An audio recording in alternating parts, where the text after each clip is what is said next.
আমরা গত 2 দিনে যেটা শিখছি, একটা হচ্ছে বর্তমানে যদি কোনো কিছু থাকে, আছে, হয় ইত্যাদি বোঝায় তাহলে am is are ব্যবহার করতে হবে।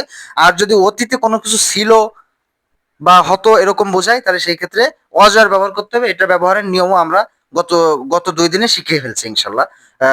এখন আমরা হচ্ছে যেটা শিখবো সেটা হচ্ছে ভবিষ্যতে যদি কোনো কিছু থাকবে বা হবে বোঝায় সেই ক্ষেত্রে কি ব্যবহার করতে হবে। ভবিষ্যতে হচ্ছে শ্যাল বি, উইল বি। তবে একটা কথা বলে রাখি, শ্যাল বি ইউজটা এখন খুবই কম। বিশেষ করে ব্রিটিশ ইংলিশে শ্যাল বি কোথাও ইউজ হয় না। তবে নর্মালি এমনি শ্যাল বি হচ্ছে আয়ের সাথে আসে, সেই ক্ষেত্রে আমরা শ্যাল বির অপশনটা বাদ দিই।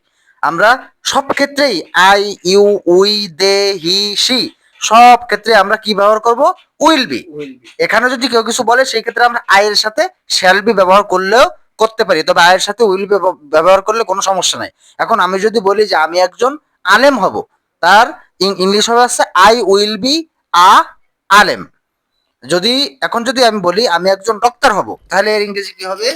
I will be a doctor. আচ্ছা, যদি বলি আমরা আমরা সবাই ডক্টর হব, তাহলে সেই ক্ষেত্রে ইংলিশ কি হবে?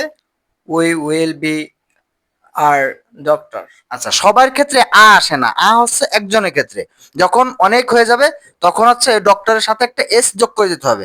এর ইংলিশ হবে এরকম যে we will be doctors, Yes. We will be আলেমস, we will be teachers, we will be students, they will be students. যখন এটা বহু বচন হয়ে যাবে, প্লুরাল হয়ে যাবে, তখন আমরা আ আনবো না, কারণ আ হচ্ছে একজনের ক্ষেত্রে। এবং আমরা ওই সিঙ্গুলারের শেষে একটা এস যোগ করে দিলে তখন সেটা কি হয়ে যাবে? প্লুরাল, অর্থাৎ বহু বচন হয়ে যাবে। তাহলে আমরা কি শিখলাম? যে যদি ভবিষ্যতে কোনো কিছু হওয়া, হবে বা থাকবে বোঝায়, সেক্ষেত্রে শ্যাল বি, উইল বি কি করতে হয়? ব্যবহার করতে হয়।